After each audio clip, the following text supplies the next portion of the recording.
Hi, welcome to Mercurius Being. Today's astro update is about the Leo new moon, which is exact tomorrow at 8:50 a.m. Central Time. And I am Amy Jensen. Welcome. I thought I'd go outside today. We're getting just a nice light rain, so if I make this video too long, my hair is gonna go crazy and poofy. But it's so nice, and I don't know if you guys can hear the wind and the rain coming up just a little bit. I just think, I don't know if you're as dry as we have been here in the Midwest, but there's just something about a nice, gentle, rainy day that kind of cleanses everything. And really the theme for the Leo new moon is a lot about creativity, as Leo always holds. But this Lion's Gate period, which has been, it goes between July 26th and August 12th, and it's exact on 8/8, August 8th. And we happen to have the Leo new moon exactly on August 8th. So I think it's an especially auspicious time. What does that all mean? I'll back up here a little bit. Going back to the cleansing rain, I think the last couple weeks, it might have been a little bit intense for everyone. I know it has been intense for me. It's been a very intense period of releasing old patterns. Okay, let me rephrase that. It's been a great and wonderful and auspicious time to see one's patterns, to become conscious of them, to allow yourself to feel them and move through them, and then release them, let them go. Because we're opening up into some new energies. And obviously, this is always an individual choice, as everything is. Whether you would like to stay in the patterns you have, that's wonderful. But if you are seeking to move past old patterns and start new patterns, this is a great time for that. So Lion's Gate, it's associated with the heliacal rising of Sirius, the dog star Sirius. Sirius is the brightest star in our sky. It's white and yellow star. And it is rising just before the sun in the east. And on the day of the new moon, Sirius rises, I think I wrote down somewhere, Central Time, around 6 a.m. So if you would like to do a meditation or link into that on the new moon day, it's around 6 a.m. So basically, Sirius, the brightest star in the sky in ancient Egypt, it coincided, or they associated with the flooding of the Nile, which brought great, irrigation to their crops and nourishment. So it was, it's always been seen as a very auspicious and positive star. It's the word Sirius is from the Greek Sirios. I don't know if I'm pronouncing that correctly, but meaning sparkling or scorching. And Northern Hemisphere, August associated with scorching, dog days, Sirius, the dog. Dog days of summer. So those are some of the highlights, or the things that we've holdovers, not highlights, but it's a highlight as well. All right, the 8th day of the 8th month, numerologically, the 8, well, it's kind of like a lemniscate, the infinity sign is the number 8, but 8's about empowerment and supports, efforts, and intentions that can manifest in the material world, and also manifesting on every level. Sirius, let me see what I wrote down, for the nature of Jupiter and Mars, which holds a lot of ambition and honor and devotion and passion and powerful creative talent. That Jupiterian influence could be a little grandiose, which of course is kind of the shadow Leo. But harmoniously, all of those really leadership qualities, honor, courage, creativity, which is also the really high Leo energy. So Lots of inner talent for the star Sirius, but sometimes that talent is a lot of energy and it's maybe hard to channel it and focus it. So this period of accelerated growth during this Lion's Gate, so I was feeling these things personally, and then it's fun when I do my research and I'm like, oh yeah, this is associated with accelerated growth and releasing the old, and just as we know with every new moon, it's a great time to set intentions. So it's just a lovely confluence of energies. Once you get past the burning off the old karma, that has been a little interesting, and I've heard that from many different clients. Really old stuff coming up, and maybe not even things from this lifetime. However you believe on that. So if you don't believe in past lives, we would say it's old emotional or overtones that you just have always had, but you haven't physically experienced it, or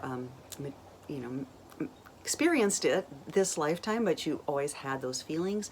So I've had a lot of clients calling me and talking about just these really big and heartfelt things that have been coming up, but the whole point is letting them come up physically, experiencing them now,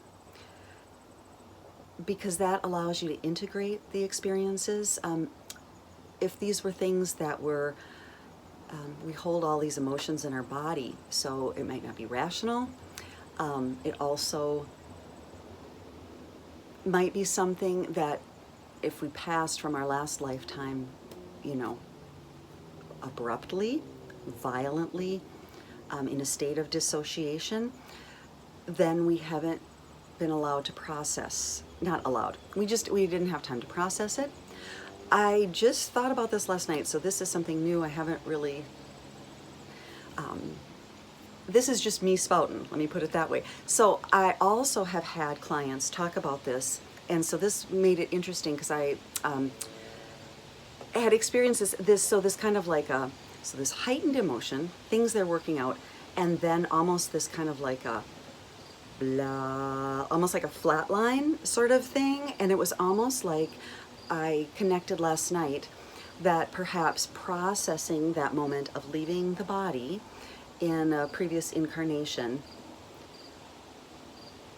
and not seeing anything past that. So it happens so fast or so violently, so quickly that you, one didn't have the time to, again, process it. So besides the heightened emotions and limitations and all these negative thoughts that perhaps have been percolating in one's consciousness, then this sense of like, I don't see anything ahead of me. I don't see anything ahead of me. I don't see any possibilities. Like I see literally nothing. And so again, with all of these things, find yourself in a place of safety in your practice, seated meditation, movement, sound, art, writing, whatever you do to practice consciousness, but really allow yourself to safely feel these things without judgment, without placing a story on it. Just allow the emotions to come up. And you may have to do this many times. I have done this many times in the last couple weeks, and we may still always be growing and changing and going through these things, but it seems like this is a really heightened period for which this feeling, integrating, releasing is happening. All right, I hope that made sense. So coinciding with the Leo new moon, so Leo is associated with the third eye, the Ajna chakra, and it is all about, I am the creative principle. The mantra is a Vedic one that goes along with this. Aham Paramasmi. Aham Paramasmi. So that is, I am the creative principle. It is in Leo about finding that creative principle within yourself that we all are, whether we're a Leo or not. We all have Leo in our chart. We all have a fifth house. which Leo is associated with, the natural rulership. But it's all about the symbol for Leo is ruled by the sun. The symbol for the sun is a circle with a bindu, the dot in the middle, which is the sign for the cell, a symbol for the cell. So in Leo, we come to be ourselves and shine like the sun, roar like the lion, to be heard, to throw our or offer our talents and gifts and creativity out into the world, and offering it in your unique fashion, okay? This is one of the blessings about getting older. I'm getting to that stage where I don't care anymore how much criticism I'm going to get or who likes me or not. And it's really liberating, especially with an Aquarius sun sign. Like in my younger days, I had that in spades, and then then you kind of self-correct. You're like, okay, yeah, I might have gone a little too far in one direction, a little too unique or a little too whatever. And so then you kind of correct and maybe you go the other way, and then you put a lid on it. So, and then coming back to finding your individual creativity and your individual creative voice. And some people are going to love you, and some people are not going to love you. And as a people pleaser, that can be difficult also. So this principle of being creative and just being self, embodied self, is really a mirror and a connection and being a vessel for embodied source, right? It is acting as part of source, and that I am the creative principle is one of the Mahavakya, 4 great sayings of the Vedas, and they all express the idea that the individual self, which appears as separate, is in essence part and a manifestation of the whole. Wow, isn't that beautiful? So you being you, how you want to be you and express being you, is this part of this, it's a little part, it's a facet of the gem, it's a part of the prism, right? It's the diamond in each connection of Indra's web. So listening to your muses, expressing your individuality. This new moon in Leo is activating. We'll see if this works outside. It does. Okay, so sun, moon in Leo. Mercury is leading. It's a little ahead, 7 degrees. It's pulling past the sun after its conjunction. So Mercury, they would say, is lighting the lamp of reason ahead of the light of the sun. So, you've the reason, the Mercury's going ahead, checking it out, and then the sun can enter. Sun-moon conjunction can enter. Okay, we are still highlighting this ongoing square. We have one more left in December between Uranus in Taurus, Saturn in Aquarius. So Uranus is squaring the sun and the moon, Saturn is opposing it, leaving us a nice little empty leg over here. So that T-square, that's what that configuration is called, is a lot of tension. So besides the restructuring that Saturn and Uranus are doing, then you have Leos entering the picture, the sun and moon. But that's really to give you this kickstart of how are you restructuring, and is it true to you and your creative voice and your individuality, okay? And putting our energies in the Scorpio empty leg adds that scorpionic, plutonic, transformational, transmutational energy to the mix, okay? So I'm going to try to keep this clear, and I'm just going to throw this out because I thought it was interesting, but I'm not exactly sure how to best express it. So why not put it in a video, right? Okay, that's me. So when we look at where this new moon happens in the heavens, it is happening in the Nakshatra, or the 3 degrees, 20 minutes segment of the heavens, Ashlesha. and I probably should have a better pronunciation of that. The deity that rules that, the deities are the Nagas, the snake deities of Hindu mythology. The symbol is the coiled snake, the symbol for this nakshatra, so this degree, this little segment of the heavens where sun and moon are meeting up. And it's a symbol of poison, deception, as well as the power of intuition, insight, and sexuality, this latent power, this kundalini power that's coiled at the base of the spine. It's primordial in nature, and reconnects to past lives and genetic heritage. So I just, again, you guys, this is a great time to do healing with, wow, ancestors. All I could think of is ascendants. So that might have something to do with it too, but ancestors. Okay, so it's the power of serpent wisdom, to inflict with poison, but this poison is like a medicinal poison. The ragam is Gauri Manohari, and it's the 5th ragam, so that's a musical scale that goes with it. And I just like to throw that out there, and I can put that in the notes too. The bija sound is do, so you could practice that. Colors, bright yellow, topaz. So in mind, the musical chakra, so Ajna, Leo is the 3rd eye, musical chakra is your solar plexus. But as we all know, that's like a sign or energy center of will power, right? It's will of like throwing the shoulders back and directing your energy outward. I know when I did a little skiing and I took a lesson, I'm terribly afraid. If I had to do it again, I don't know if I could, but at that time I was a lot younger. But the ski instructor was talking about pointing your navel toward where you want to go. And I thought, you know, as a yoga teacher at that time, I'm like, oh, that's brilliant, because that's your, you know, your solar plexus chakra, and that's your Mars, and that's your energy. And as we all know, you know, if you tune into that, just even physically stand up straighter, which is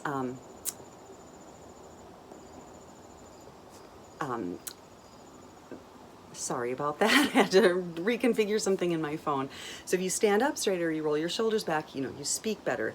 Also, Leo rules the spine, it rules the heart, so it rules that vitality in the body. So with the solar plexus involved in the musical chakra aspect of it, it's that energy and willpower coming from a centered response. And I would say centered and measured response.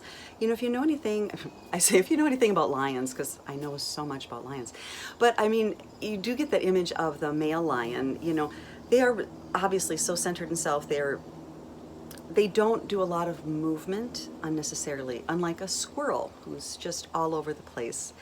And yes, I'm a little more squirrel-like than lion-like, but all right, so the solar plexus chakra in your center, standing up for what you believe, not what you believe, what you want to create, okay? What you want to create. We can, and what you want to believe, but we're just creating, we're just expressing here, and we're sharing. We're not changing anyone's mind. That's not what this is about. This is about you expressing yourself. So it has something to do with one's self-esteem, as well as control over, control around and within one's life. The Nagas and Nagis, the deities, the snake deities, I just pulled a couple out. There's, of course, Ananta, which is the snake that Vishnu rests on while he dreams the dream of the universe. So, you know, he's creating in his dream. Another deity I wrote down here spreads his cobra hood to shelter the prophet Buddha while he meditates. So again, that inner and primordial energy that supports creativity. And Vasuki was the snake that the Devis and Asuras used to churn the oceans of milk. And he is the snake that Shiva wears around his neck. And Shiva is the god of transformation and getting rid of all the old, but doing that to transform and to grow. The Nagas were relegated to Brahma relegated them to the nether region when they became too populous on Earth and commanded them to bite only the truly evil or those destined to die prematurely. They're the guardians of treasure. They're the guardians of rivers, lakes, seas, and wells. So again, the water always representing intuition. And the guardian of treasure, you know, the solar plexus chakra, the Manipura, is the city of jewels. And we find jewels under the ground. We find jewels within ourselves, underneath the surface. Okay, I think that's it. And I think that made sense? Question mark? We'll find out. Anyway, so shine brightly. Absorb all of the sun. Allow yourself to be that sun within your own solar system, your own microcosm, but allow yourself to go deep and mine the jewels. Allow all of those things bubbling up in your consciousness to be healed, because we are going forward and it's going to be wonderful. And you're going to feel like a new person. All right. Take care. Thank you so much for joining me. Namaste.